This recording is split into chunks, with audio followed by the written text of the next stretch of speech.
만약에 우리들이 떠오르는 저구 너와 내가 아니면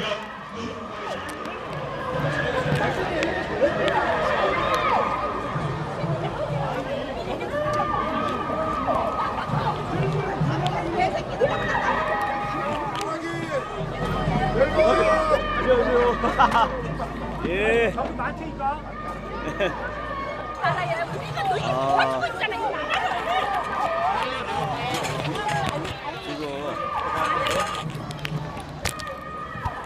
자, 우리 시민 여러분, 엠터님, 우리 이 방황파 엠터 여러분, 네, 지금 제 목소리가 들리시면은 태극기 성령이 한번 불러주세요.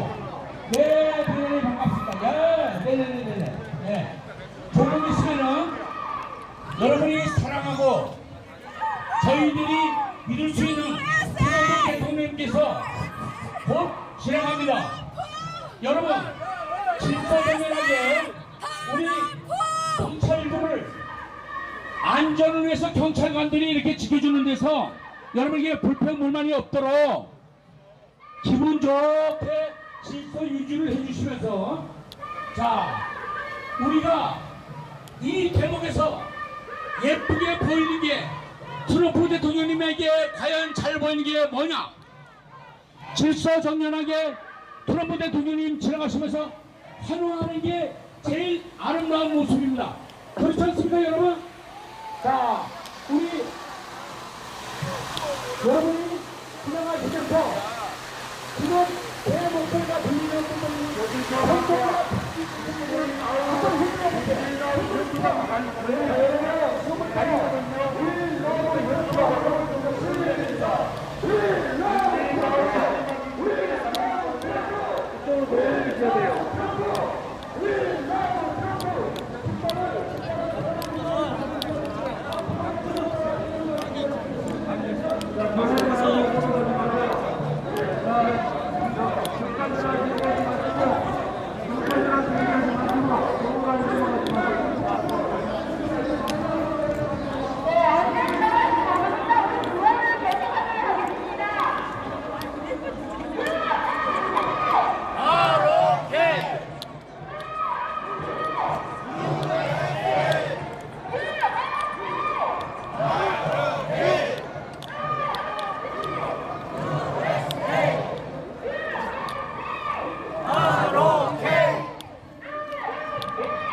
내놔라! 조국을 위해! 근데 K파크가 논다고.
통로에요. 지나가세요. 통로니까 좀 지나가서 다른 곳에서 하시라고요. 네?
달려오겠습니다.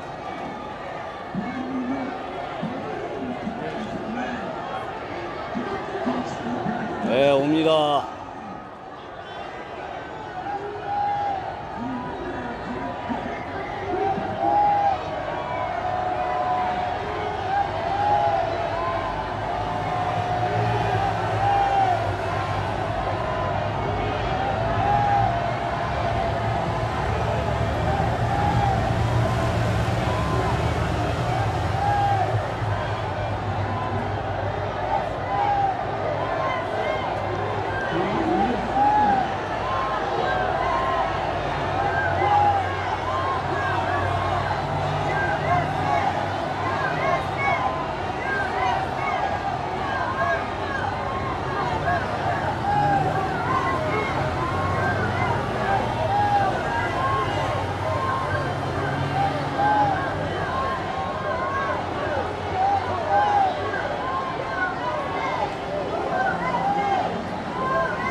김일성 이런 사람들은 떠나야 돼요.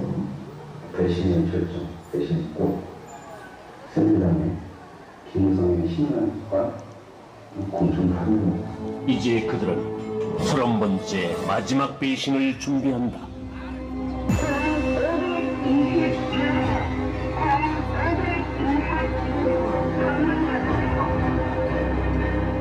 보수적 엘리트 언론인들은 자신들의 위치를 그렇게 엘리트화 시키면서 메시지를 발설하는 사람으로 여기면서 여러 가지 추적을 많이 해왔어요. 뭐, 어떤 정치권에 거기서 뭘 자리 얻으려고 한다든지 아니면 무슨 스폰서를 준다든지 또는 뭐 이런 부당하게 어떤 이권에 기입한다든지. 조선일보 송혜영 전 주필이 대우조선 해양 측으로부터 향을 받은 정황이 드러남에 따라 검찰이 대가성 여부를 살펴보고 있습니다. 뉴스 커뮤니케이션스 박수환 대표와 초호화 외유료를 다녀왔다는 의혹을 받아온 송혜영 전 조선일보 주필 겸 편집인의 사표가 오늘 수리됐습니다. 반면에 언론 노조 쪽에서 있는 이념 편향적인 그 언론인들은 상당히 깨끗합니다. 오히려 상당히 깨끗한데 반면에 그만큼 더 골수 좌파인 거죠. 그러니까 이게 참 문제입니다. 한국 언론들. 2014년도였나요? 그때는 KBS에서 그 광복 70년 그걸 할 때에 북한의 그 남친, 유교 남친이라는 말 쓰지 않았죠. 그 미군 학살 뭐 이런 부분에 대해서는 유난히 강조를 하면서 인민에 의한 이 대한민국 국민 학살은 얘기하지 않은 이런 식의 다큐멘터리를 만들었단 말이에요. 그래서 그걸 가지고 많은 시민들이 항의를 했더니 그 담당 PD가 미제의 떨거리들이 그런 소리를 한다고 당당하게 PD가 얘기한 거예요. 반론을. 박근혜 정권은 언론과 동업을 하지 않았어요. 그러니까 대개 어떤 정권이든 그 정권을 창출할 때 메이저 언론들이 같이 동업을 합니다. 그래서 소위 말해서 지분을 갖죠. 그 정권에 대한 지분. 그게 이제 인사권이라든지 이런 것들입니다. 그런데 박근혜 정권은, 박근혜 대통령이 그런 언론들하고 동업을 하지 않았기 때문에 언론들 입장에서는 박근혜 정권에 대한 아무런 미련이 없었던 거예요. 그러니까 이 정권이 빨리 끝나고 다음 정권을 어떻게든 간에 그 언론 메이저들이 미래 권력과 어떻게든 간에 좀 이렇게 뭘 만들어서 창출하고 싶어 하기 때문에 저는 지분이 없는 박근혜 정권이기 때문에 언론이 저렇게 안티에 나올 거라 생각을 했고. 세 번째 원칙, 확인되지 않는 사실도 가치 있는 정보다. 이게 사실 기존의 원칙을 거스르는 원칙입니다. 근데 문제는 여러분들이 이야기하지 않아도 이미 확인되지 않은 정보들은 떠돌아다니고 있어요. 이런 식으로 뉴스의 흐름을 관리를 해야지 변화하는 미래 언론 환경에서 살아남을 수 있다고 자부합니다. 변화하는 언론 환경. JTBC는 확실하게 그 환경에 적응했다. 그 뒤에는 홍석현이 있었다. 그 그 가운데서 살아남는 방법은 매우 자극적이 되는 것이었습니다. 충격. 알고 보니 결국 이것 빼면 기사가 안 되지 않습니까? 그죠? 그 선봉에 손석희가 나섰다. 지금 공기 주입 지점은 정확하게 잘 찾아 들어간 것이라고 판단하시는지요? 글쎄 형식 아직도 뭔가 좀 민간 종사자가 잠깐만요. 지원을 하게끔 돼 있는 거예요. 말씀을 잘 알겠는데요. 네네. 그건 원진 쪽의 주장일 수도 있고요. 저희 쪽 주장이 아닙니다. 아니 변호사 그들은 사실 전달이 아닌 자신들의 생각을 강요하고 주입하는 언론으로 변화를 시작했다. 해야 되기 때문에 그리고 그런 그들에게 조로의 기회가 왔다. 인정하기 어렵다는 말씀이신가요? 그 대상은 바로 대통령이었다. 이제는 1987년 체제를 극복하고 대한민국을 새롭게 도약시킬 2017년 체제를 구상하고 만들어야 할 때. 대통령의 갑작스런 제안에 국회 권력은 당황했다. 모두들 대통령의 발언을 의심했고 자신들의 권력 유지를 위해 고민하기 시작했다. 갑자기 지금 결을 말씀하시니까 이게 거꾸로 무슨 블랙홀이 필요한 상황이 된 것인가. 바램과는 달리 블랙홀은 다른 곳에서 터졌다. 대한민국의 근간을 흔드는 폭로가 나온 것이다.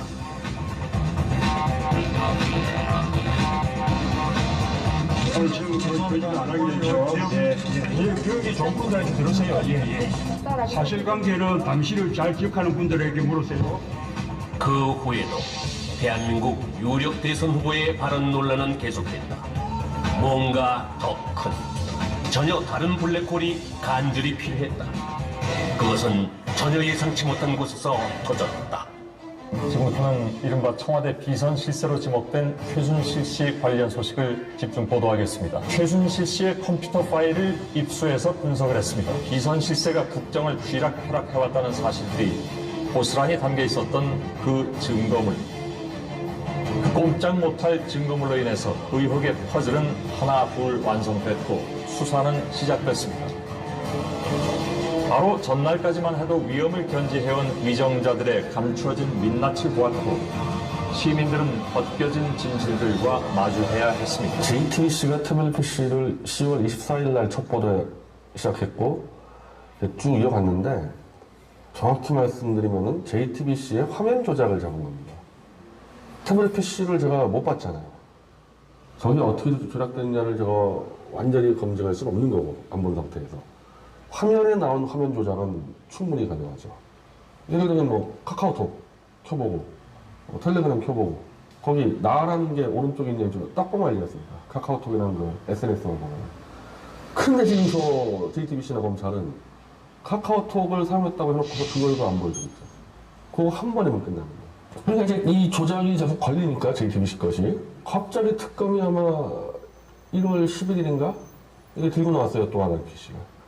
당연히 그거를 누구 거라고 제시하려면 개통자가 누구다. 언제 누가 개통했다를 해야 되는데 그 얘기를 안 해. 그 얘기야. 개통자가 누구로 되어 있습니까? 네, 개통자는 제가 보기에는 아까 말씀드린 대로 다른 것보다는 제가 말씀드린 대로 그 이메일 계정과 그 연락처 등록이 최소 특검이 왜 이렇게 당황하는 것일까?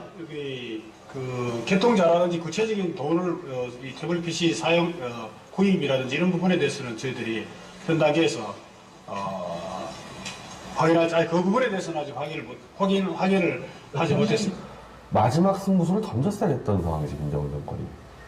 근데 이제 딱 보니까 야 이거 어리버리들 저거 홍석현이 저 김무성이 이명박이 움직이네.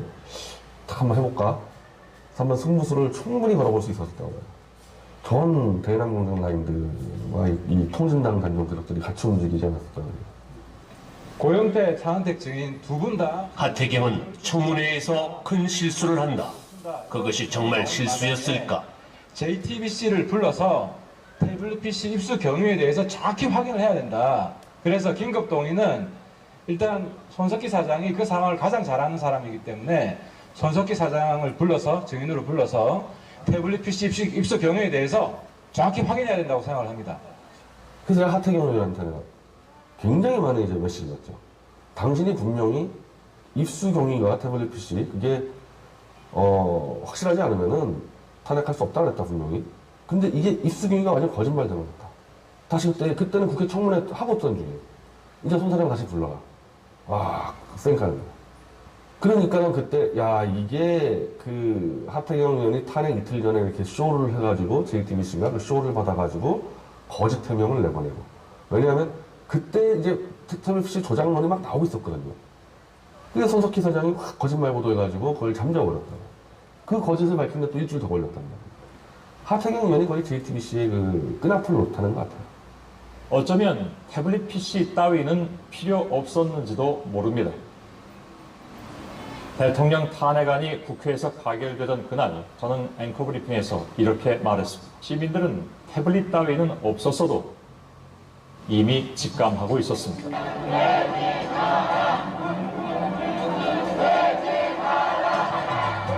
청와대는 남성 발기부전 치료제인 비아그라와 비아그라 복제 약품인 88 정도 360정 넘게 사들인 것으로 확인됐습니다. 하태경의 실수를 덮으려는 듯 손석희는 가짜 뉴스들을 남발하기 시작하며 여성 대통령에 대한 극도의 대국민 선동을 부추기기 시작했고 성환이 포착됐습니다.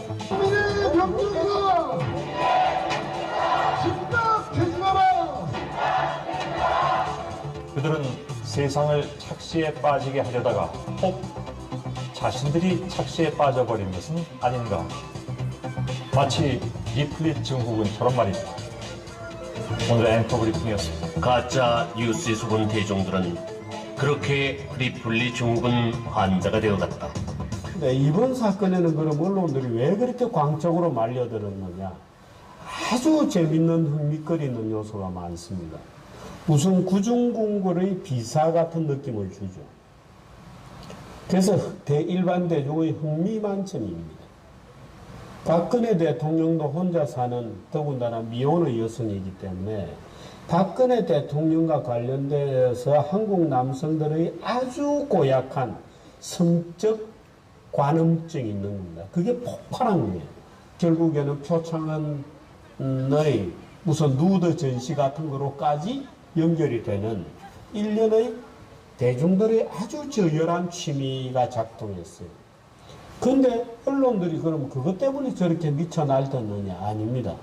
민주주의식으로 경영이 돼야 되는데 소수에 의해서 농단이 되었다는 프레임을 만들어내고 보니까 마치 언론들이 민주주의를 위한 투사인 것처럼 보이기 시작했어요. 그러니까 언론들이 갑자기 정의의 사자가 되고 사회개혁 세력인 것처럼 비쳤던 겁니다. 그러니까 언론들은 신나게 말하자면 궁중기사를 확대 정폭 재생산하고 온갖 루머가 나왔잖아요. 뭐 정유라가 딸이다, 뭐 말도 안 되는, 예를 들어서 최순실이와 박근혜는 경제적 동일체다. 전혀 사실이 아니라는 게 나중에 다 밝혀졌거든요. 박근혜 대통령 본인의 말을 빌리면 거대한 산이 되었다고 할 정도로 거짓말이 난무하고, 그런 거짓말 보도를 언론들이 무차별적으로 쏟아낼 수 있게 된 것은 마치 이것이 굉장히 민주주의의 무슨 투쟁인 것처럼, 또는 정의를 위한 무슨 십자군 전쟁인 것처럼 포장이 되었던 겁니다. 리플리 증후군 환자들은 이제 반정부를 넘어 반자유시장 경제적인 생각까지 어린아이들에게 주입한다. 광장은 끔찍한 야만의 현장으로 변해갔다. 국민을 리플리 증후군 환자로 만든 JTBC 홍석현. 그가 원한 것은 무엇이었을까?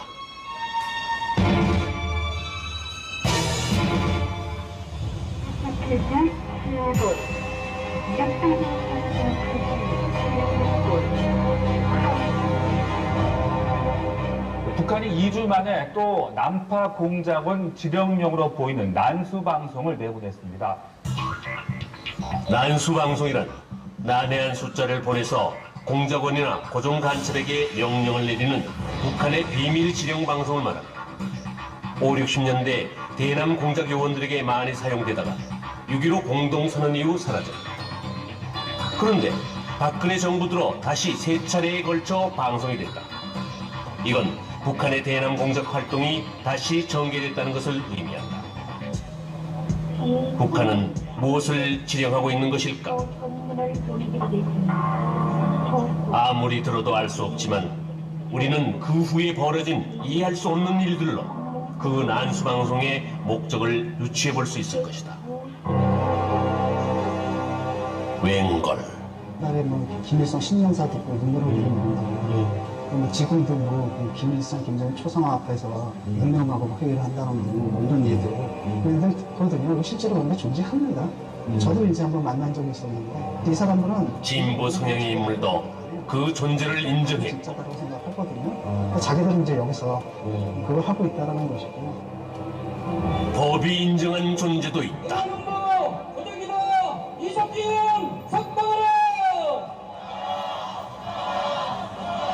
그 1만 명, 아니 3만 명만 가보리랑 준비하면 박근혜 없애버린다. 그러니까요.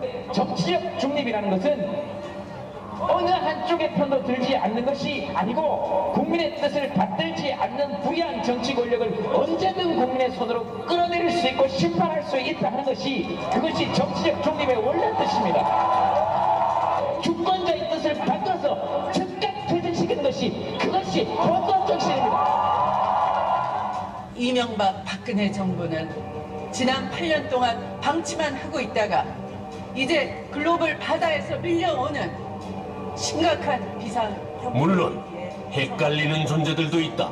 대한민국 사드 갈등은 전적으로 정부 책임입니다. 이 모든 것들의 공격을 받던 대통령, 고민 끝에 최후의 카드를 꺼냈다. 국회의 총리 추천. 하지만 야당은 그것마저 거부한다. 박근혜 대통령은 국민을 배신했습니다.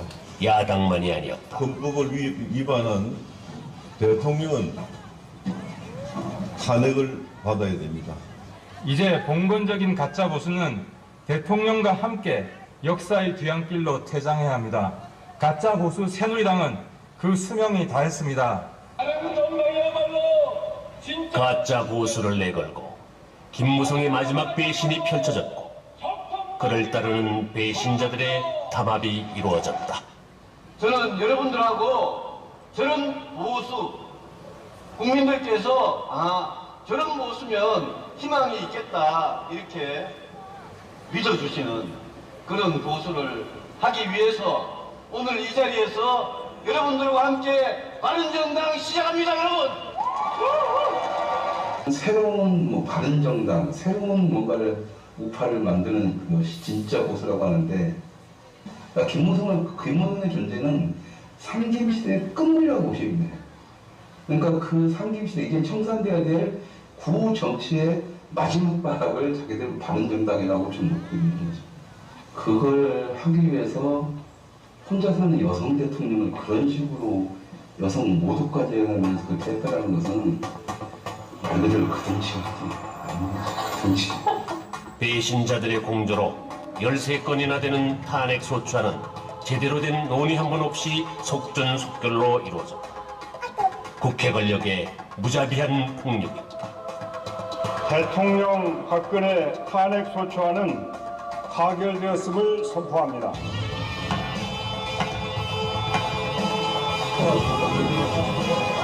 즐거워하는 건 이들만이 아니었다.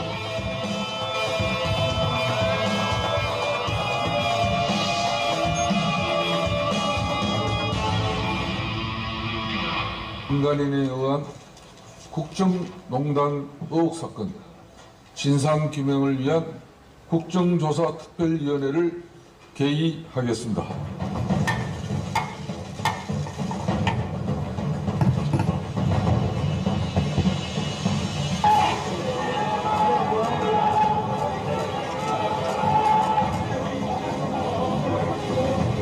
대통령 탄핵을 위한 첫 번째 재물은 기업들이었다.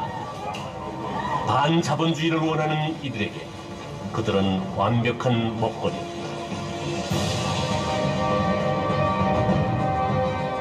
그 뒤로 대통령의 손과 발이 되었던 모든 사람들을 묶어놓기 시작했다. 그리고는 청문회라는 인민재판을 구태의연한 국회의원들의 고함소리와 함께 들어야 했다. 국민들이 우습죠. 국민들이 우습죠. 그렇지 않습니다. 국민들이 우습죠. 국민들이 우스운 거예요. 국민들을 바보로 하는 거죠. 최순실에 구역하고 비호하고 국정농단을 강조하는, 그리고 치부와 살이 사유까지 하는 거대한 악마가 되어 있는 우병우 전 수석의 모습을 봅니다. 지금 언론에서도 추적성 보도 말고는 최순실 씨가 아니 그러면 국회에서 지금 도정환 의원이나 안철수 의원이 물어본 이 블랙리스트 존재에 대해서는 지금 장관은 한 귀로 듣고 한 귀로 올린 거예요? 그렇지 않습니다. 아니 그러니까 돌아가서 확인했을 거 아니야. 그럼 어떻게 확인했냐고. 그거 물어보는데 그 답변을 못해. 블랙리스트 자체는 문안부 리스트입니다. 지금 이제 좌파 단체들이 이제 국가에 대한 체제를 흔들기 위해서 다양한 어떤 이 활동들을 하고 있습니다. 뭐 사례별로 본다면 이런 것들이 있을 수 있겠죠.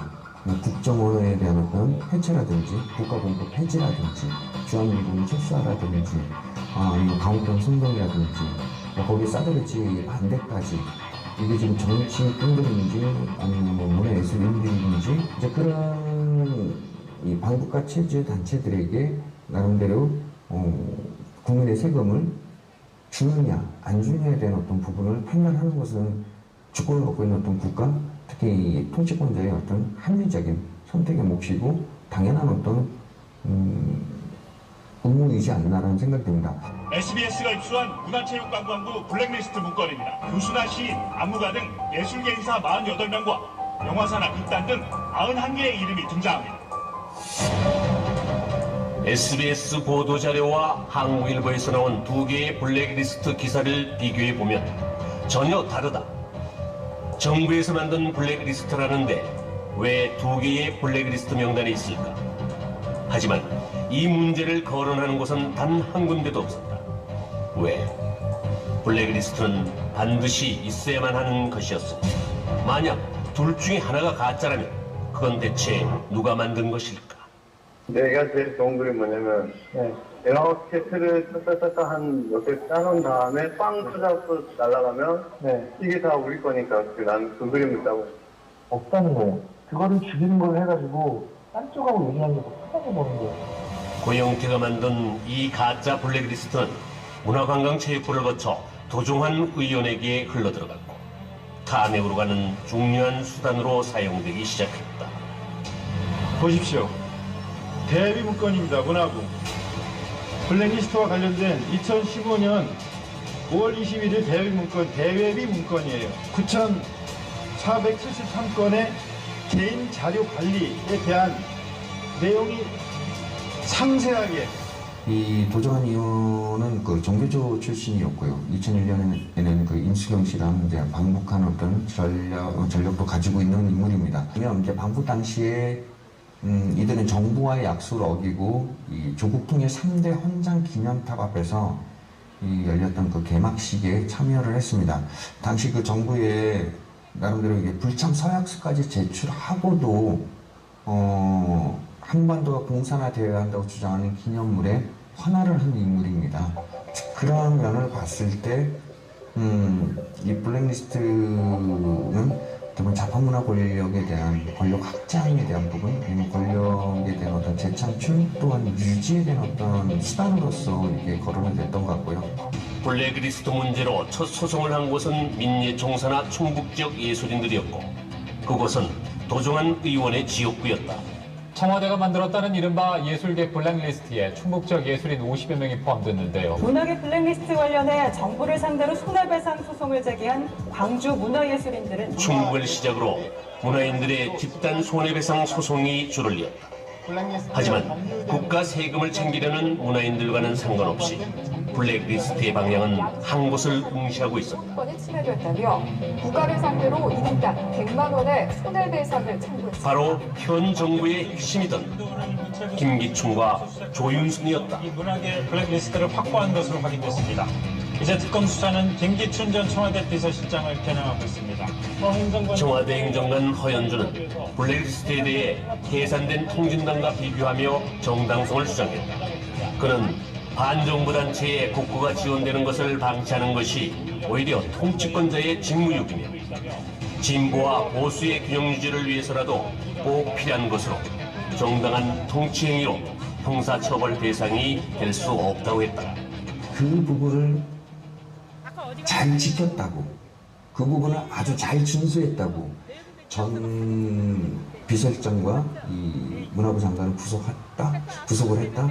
뭐 그것이야말로 좀 국정농단이 아닌가, 그것이야말로 좀 내란이 아닌가라는 생각이 듭니다. 고영태가 만든 이 가짜 블랙리스트는 결국 전 비서실장과 현직 장관을 구속하는 결과를 만들어냈다. 대통령의 손발을 자른 그들의 다음 타깃은 정경련이었다. 빨리 답변해 보세요. 정경련 해서 앞장서겠어요, 안 서겠어요? 의원님 좋은 말씀 감사하고 간단히 답변하세요. 지금 이게 여기 시간 없어요. 제가 할 수 있는 거는 다 하겠습니다. 하지만 삼성 정경련에 기부금 내는 거 다 중지하겠다고 선언하세요. 지금 약속하세요. 약속하세요, 빨리. 그러겠습니다. 우파 시민단체들의 활동자금을 차단하기 위한 것이었다. 재미있는 건 정경련 해체를 주장하던 하태경 역시 정경련의 지원을 받으며 활동했고 그걸 바탕으로 국회의원까지 되었다는 것이다. 배신의 역사가 꽤 깊은 인물이다. 또다시 최순실에게 부역한다는 그런 비난을 받을 수도 있습니다. 첩보에 탈수고 싶습니까? 이 자리에서 말씀하지 마십시오. 바로 답변해 주십시오. 첩보에 탈수고 싶습니까? 첩보에 탈수고 싶습니까? 사실은 전향이랑 100발 돌아서는 거거든요. 제가 어려웠던 건 내 젊은 시절에 내가 믿었던 그 사상과 역사와 이걸 전부 부정해야 되고, 그리고 그 속에 또 뭐가 있냐면 그동안 맺었던 관계를 또 있거든요. 사실 그러니까 철학들을 부정해야 되고 역사관을 부정해야 되고 그 다음에 관계도 다 끊어야 된다고. 그래서 전향이 쉬운 문제가 아니다. 저는 사실 그래서 지금 현재 물론 하태경 씨나 이런 친구들은 저도 그 전에 잘 아는 친구들이죠. 저는 불철저한 전향이 아닌가. 물론 난 그 친구들이 머릿속에 들어갈 수는 없지만 그러나 그들이 본 거는 또 하나는 권력력이었다. 결국 권력력이었고 자기의 역사관이나 철학에 대한 불철저한 검증들이 결국 이 시점쯤에서 다른 쪽으로 빗나가는 거 아니냐. 하태경에 대한 또 다른 시선을 느낄 수 있는 사건 하나가 발생했다. 탈북자 청년에 대한 욕설 파문이었는데 임수경은 그 자리에서 하태경을 변절자라고 욕했지만 하태경은 임수경을 감싸는 모양을 취했다. 왜 그랬을까? 하태경 씨가 저한테 연락이 왔어요. 전화가 와서 이제는 임수경 한번 풀어봐라 라는 뉘앙스로 이야기를 했어요.